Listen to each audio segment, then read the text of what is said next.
Pessoal, nessa aula a gente vai falar sobre os capacitores, né? Aprofundar aí nos conhecimentos sobre carga elétrica e energia armazenada. E a gente vai falar sobre a constante de elétrica, né? E constante de elétrica relativa, né? Então aqui a gente tem a representação de um circuito elétrico, um capacitor, né? Então a gente tem um capacitor de placas, aqui, placa A e placa B, submetido a uma diferença de potencial mediante uma fonte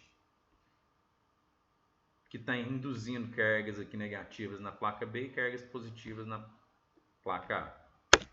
Então vamos lá, estrutura do capacitor. Então ele tem duas placas condutoras que podem ser chamadas aí de armaduras ou pratos, né? As placas possuem cargas elétricas de sinais contrários. Em módulo, os valores das cargas são iguais. Então em módulo, a gente tem a mesma quantidade de carga em cada placa, né? As placas são separadas por um material isolante, que a gente chama de dielétrico, e há o armazenamento de carga elétrica. Como um todo, o capacitor é eletricamente nulo. Se a gente analisar ele inteiro, ele tem carga positiva de cá, carga negativa de cá na mesma quantidade. Como um todo, ele é eletricamente neutro. Continuando aí. O capacitor ele deve ser conectado a um circuito com um gerador. Dessa forma, os elétrons são transferidos de uma placa para outra, né? No nosso caso aqui, nosso gerador é a pilhazinha aqui. Neste deslocamento, o trabalho realizado pelos elétrons, né, se transforma em energia potencial elétrica, armazenada entre as placas. O processo de carregamento de um capacitor termina quando as placas possuírem a mesma diferença de potencial que o gerador. Igual a gente viu na aula passada aí, né? Dois condutores conectados. Então, para descarregar o capacitor, basta ligar um condutor entre as placas. E acontece aí o descarregamento aí do capacitor. A representação de um capacitor no circuito elétrico é feita por meio de duas barras paralelas de mesmo tamanho.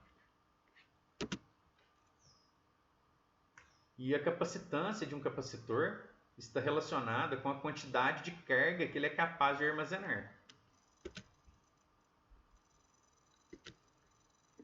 Quando submetido a uma diferença de potencial, DDP, né, que a gente representa com a letrinha U, o capacitor armazena uma quantidade de carga Q e a capacitância pode ser definida como C igual a Q sobre U.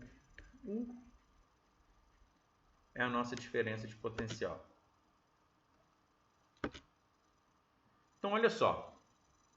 Aqui a gente tem um gráfico de quantidade de carga por tensão. E a gente vê que essa relação é uma relação linear, formando uma reta. E se a gente calcular a área abaixo dessa reta, ela vai ser numericamente igual à energia potencial. Então, olha só, construindo um gráfico da quantidade de carga armazenada no capacitor em função da diferença de potencial, a área é numericamente igual à energia potencial elétrica. Energia potencial elétrica é definida como U vezes Q dividido por 2, né? U é a nossa base, Q é a altura dividido por 2. Então é a área do triângulozinho em azul aqui.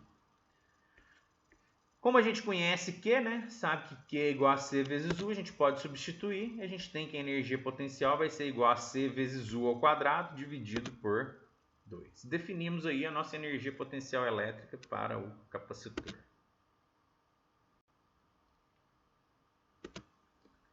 Então, para um capacitor plano, com a distância muito pequena entre as placas, de forma que o campo elétrico entre elas seja constante, podemos definir a capacitância como C igual a epsilon, que multiplica A sobre D. Então, a gente tem que a capacitância ela é diretamente proporcional a A, que é a área do capacitor, e a gente tem que a capacitância é inversamente proporcional à distância entre as placas.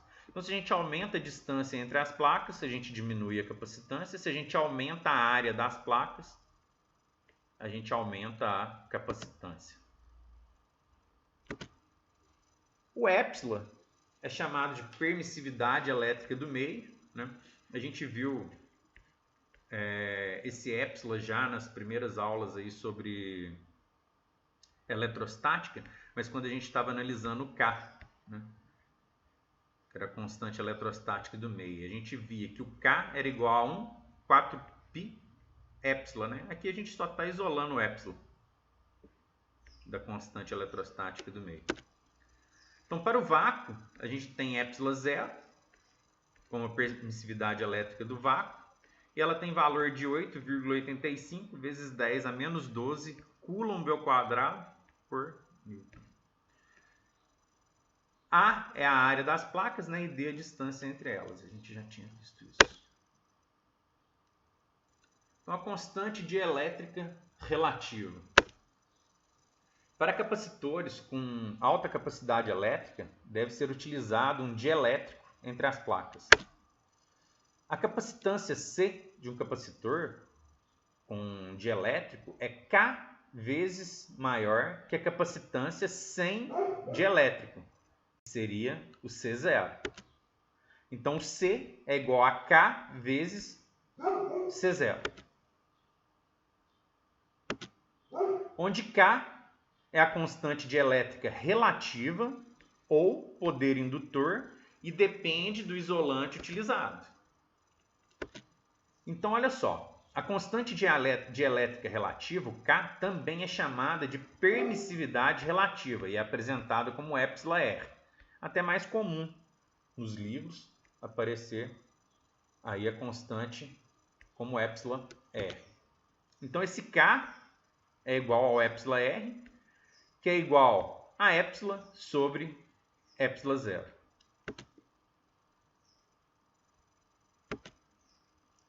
Aqui a gente tem uma tabelinha, né, relacionando aí o material e a constante dielétrica relativa, né,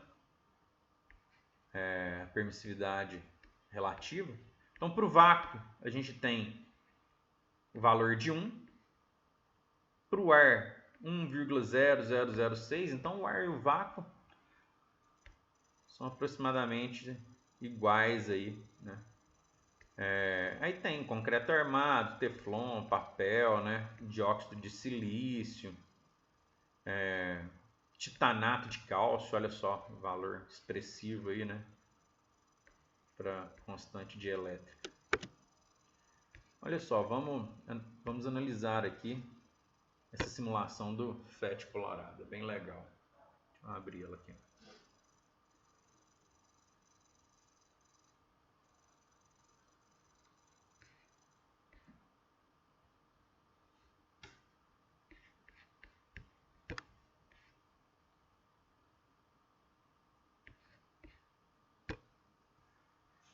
Olha só, vamos lá.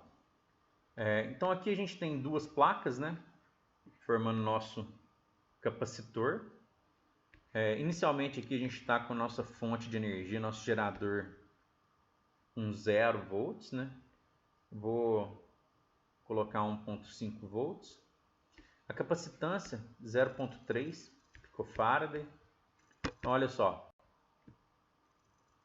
com 1,5 volts eu induzi uma carga positiva aqui, uma carga negativa nessas placas, né?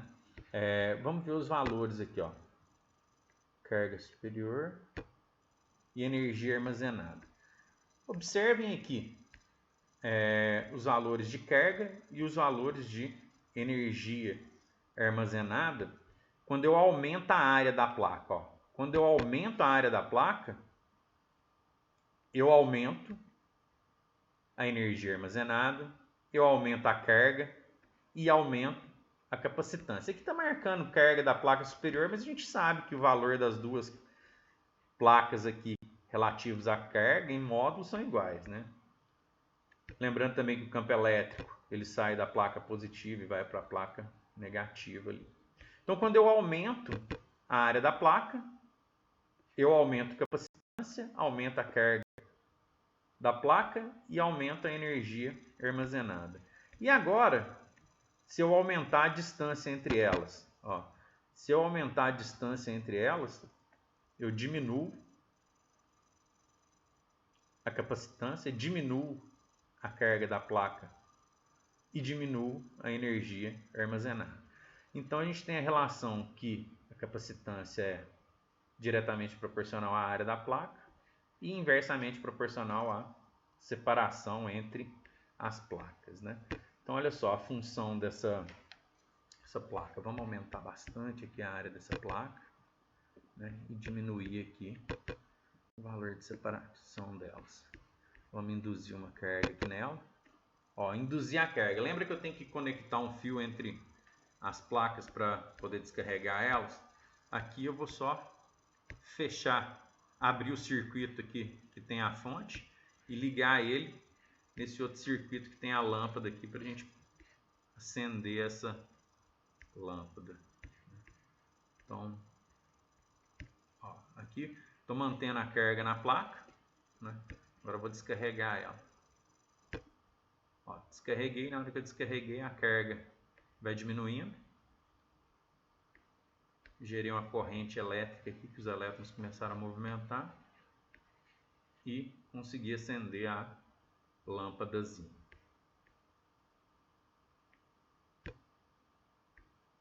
Então, pessoal, é isso.